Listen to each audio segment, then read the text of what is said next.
Assalamualaikum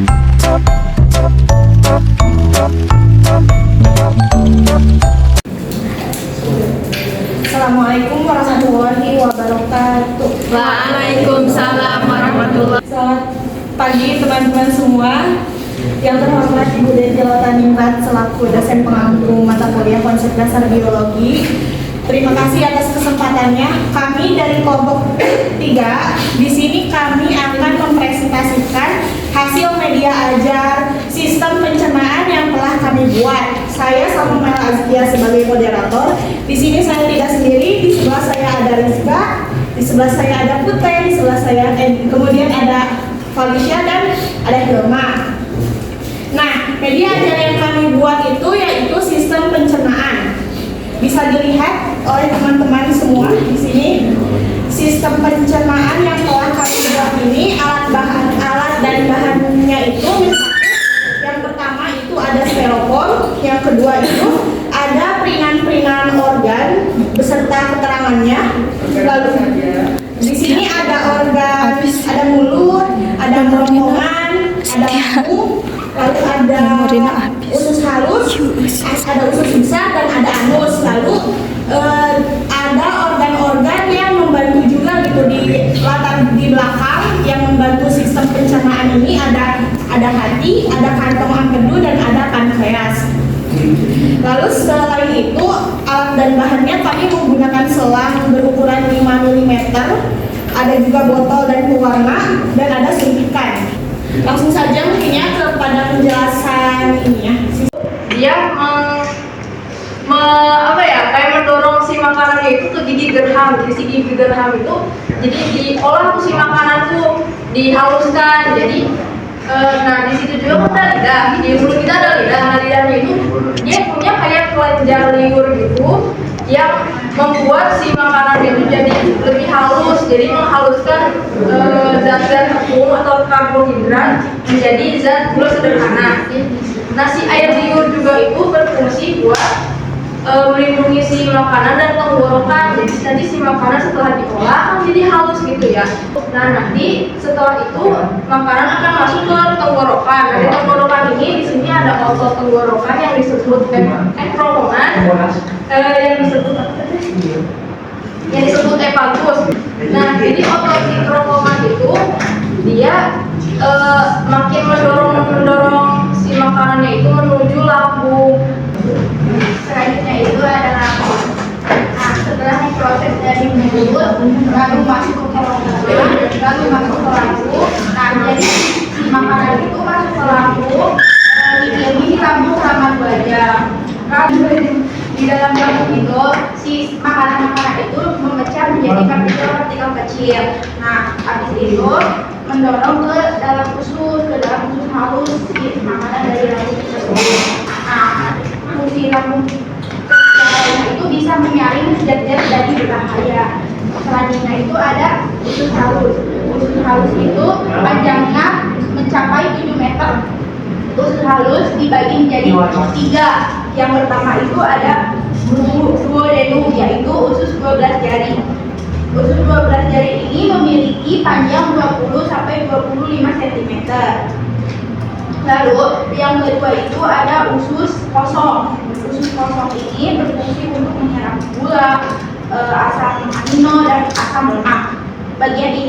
Bagian apa sih usus kosong ini memiliki panjang sekitar 2,5 meter. Terus yang ketiga itu ada ureum atau usus penyerapan. Fungsinya ini adalah untuk menyerap zat gigi yang tidak terserap dengan baik oleh duodenum dan jejunum dari usus 12 jari dan usus kosong tersebut. Fungsi yang lainnya itu usus halus membuat makanan lebih mudah dicerna. Jadi tadinya kan dari lambung usus halus yang sudah dipotong menjadi bagian-bagian kecil. Terus kalau misalnya dari usus halus nggak bisa dicerna dengan baik, nah nanti ke usus besar. Di usus besar itu dicerna di apa sih? Di sisa-sisa makanan gitu. Terus usus halus juga bisa meningkatkan imunitas tubuh. Terima kasih. Baik, selanjutnya saya akan menjelaskan tentang usus besar atau sering disebut dengan kolon. Nah, saya ini fungsi utama dari usus besar yang pertama yaitu menyerap air dan elektrolit dari sisa makanan yang tidak dapat dicerna. Yang kedua, membentuk fases atau tija dari sisa makanan yang telah dicerna di usus halus.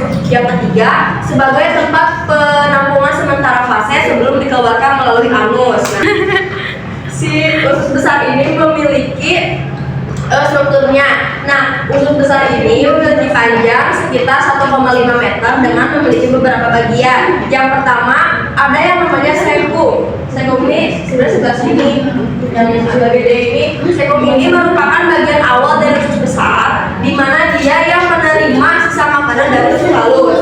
Selanjutnya ada yang namanya kolon ascendens. Kolon ascendens itu yang naik di bagian sisi kanan perut. Selanjutnya ada kolon transversum yang melintang di arah sisi kanan perut ke sisi kiri perut. Lalu ada kolon descendens yang turun di sebelah kiri perut. Yang terakhir ada kolon sigmoid yang mengarah ke rektum. Nah, seperti melengkung ini namanya kolon sigmoid. Selanjutnya ada yang namanya rektum. Rektum itu sebelah sini. Nah, sebelah sini. Ini rektum ini. Rektum ini dia bagian akhir dari usus besar. Fungsinya itu sebagai tempat penampungan sementara feses. Feses ya, Bu? Feses sebelum dikeluarkan melalui anus. Nah, jika feses masuk ke rektum, maka si sistem sensor saraf kita tuh akan memberikan sinyal ke otak bahwa tubuh kita itu perlu buang air besar. Jika kalian sering menunda buang air besar nih, terus si fesesnya tuh keras ya, nah si fesesnya itu akan menumpuk di si rektum ini, bukan di anus. Nah, selanjutnya ada yang namanya anus atau anal. Anus itu merupakan lubang akhir di bagian saluran pencernaan. Fungsinya itu sebagai tempat keluarnya feses. Nah, si anus itu memiliki 3 otot sphincter. Yang pertama, otot sphincter internal, dia secara sadar. Yang kedua, otot sphincter eksternal secara sadar dan dapat dikontrol oleh kehendak. Fungsi dari anusnya itu sendiri, yang pertama adalah mengontrol keluarnya feses dari tubuh. Yang kedua yaitu dia bisa bekerja sama dengan rektum dan otot panggul untuk melakukan proses yang namanya defekasi atau buang air besar. Selanjutnya yaitu aku menjelaskan organ pendukung ada 3. Yang pertama itu ada hati, kantong empedu sama pankreas. Yang pertama itu hati. Hati berfungsi sebagai pusat metabolisme dan detoksifikasi yang menghasilkan empedu untuk lemak, menyimpan energi dan nutrisi, memproduksi protein darah dan menyaring racun dari darah. Yang kedua, kantong empedu. Kantong empedu itu bertugas untuk menyimpan dan mengentalkan empedu dari hati, lalu dilepaskan untuk membantu pencernaan lemak dan menetralkan asam lambung sama membuang limbah metabolisme. Yang ketiga ada pankreas, menghasilkan enzim pencerna untuk mengurai makanan dan memproduksi hormon seperti insulin dan glukagon untuk mengatur kadar gula darah. Kami akan mempraktekkan medianya. Ini cara kerja medianya.